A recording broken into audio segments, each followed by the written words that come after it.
Hello everyone and welcome back to Star Wars Archives. Today's video is going to be a breakdown and a review of the brand new Bad Batch episodes Part 10 and Part 11. I'm going to get straight into the breakdown, but before I start, if you enjoy this content then make sure to like, subscribe, leave a comment and check out my socials in the description including my TikTok. And let's get straight into it. The first episode starts off focusing on this unknown child, and we can see straight away that this child is gifted in the Force. But because of this, the child is instantly reported to a Class 1 bounty hunter because of her M count. We then cut to Tantiss where we see Dr. Carr, who is actually the focus of this first episode, and we can instantly tell from the music that this is going to be a darker episode. And to be honest, from here on out, I think the rest of the season is going to be very dark, with perhaps some kind of bittersweet ending. But we see Dr. Carr is given access to the vault, but instead of seeing the room that we saw at the first half of the season, which was very similar to Exegol, we go to some kind of prison or containment zone, where we see 3 imprisoned children with high M count. And then we finally get a bit of closure from Dr. Hemlock on why Omega is so important to the Empire. And it's that Omega's blood is the only one compatible with DNA to replicate M count levels. Basically meaning if the Empire just tried to clone Palpatine normally, he wouldn't keep his M count at all. Whereas if they use Omega's blood with it, he'll keep his high midichlorian count, which is obviously what he's looking for. We then go back to the kid where the Class 1 bounty hunter arrives and it's no one other than Cad Bane. Bane easily stuns the mother and takes the child, after testing him for midichlorians, similar to how Qui-Gon did for Anakin. But then back on Tantiss, Specimen 32, also known as Jax, tries to break out. And this is where we see a first bit of conflict in Dr. Carr, after she deems the commander's actions to be extreme and unnecessary. And it looks like she's almost relating to these children that are imprisoned here on Tantiss. She then goes to Nala Se to ask her about it, who pushes her even further in my opinion. And this conflict I think is going to be key at the end of the season towards a potential Bad Batch victory. Next we see a call between Dr. Hemlock and Tarkin. And we actually found out that Tarkin doesn't actually know what Project Necromancer is, which just shows how secretive this program is. Because other than Vader, Tarkin is pretty much Palpatine's right-hand man at some points. But despite not knowing it, he still threatens Hemlock, saying they need results out of this program. He then receives a call from a clone assassin, who gives an update saying that he's interrogated a Trandoshan, which is most likely Sid, and now he's on the search for Phee.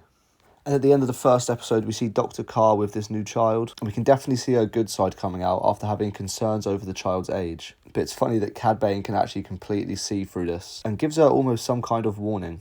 Now getting straight into Part 11, we see Phee docking at some kind of spaceport trying to fill up her ship, and that the assassin has successfully tracked her down, as he sneaks onto the ship and copies some of the data from her navicomputer. This leads him to finding the location of Pabu. And speaking of Pabu, we then cut to Pabu where we see Omega, as she's having her goodbyes as the Bad Batch are preparing to leave.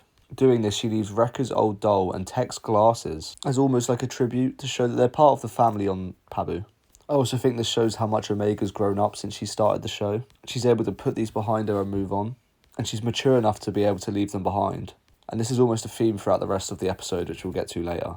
As the rest of the batch are preparing to leave, our assassin lands in the cave, which happens to be the same cave that Adventurous snuck into last season. He proceeds to then go up to the surface and gets a visual on the batch, including Omega, and reports them to the Empire. And then following his orders, he blows up the batch's ship, injuring Wrecker. And it was actually quite sweet that when Wrecker jumped away, he actually took the Gonk droid with him. And as the batch go to help Wrecker, the Empire arrives and completely lock down the island, with stormtroopers everywhere, and they destroy all forms of escape. Crosshair and Omega then go separate ways to Hunter, who goes off to try steal an LAAT gunship, so they can fly away on it and get a signal to Echo.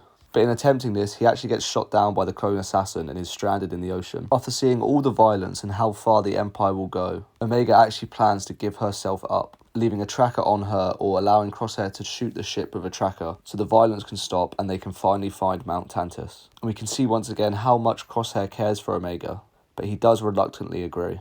So Omega does go through with it and she gives herself up, allowing her to be captured onto the assassin ship. But the most gut-wrenching part of the episode, as Crosshair goes to shoot the tracker, he gets compromised by a group of TK stormtroopers. And after dispatching the stormtroopers, he goes to fire the shot, but as his aim has not been up to speed as usual and he is running, he actually misses the shot.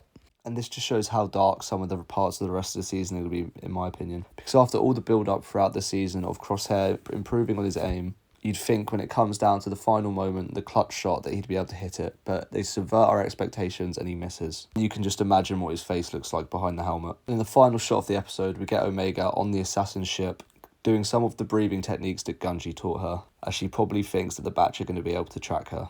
But that's everything for these 2 episodes, guys. In my opinion, it's just going to get darker from here. Now, I think the clones will have some sort of victory in their right, a small victory. They'll be able to get Omega back and free the clone prisoners on Tantus. But it won't be without casualties. And in the grand scheme of things, it won't be a huge victory. And we'll end up with some kind of bittersweet ending. But I expect us to be at full speed for the final 4 episodes, and I'm so excited for all of them. And I'll be covering them with a breakdown every single week. So be sure not to miss it. Leave a like and comment if you enjoyed, and make sure to subscribe. And may the Force be with you, always.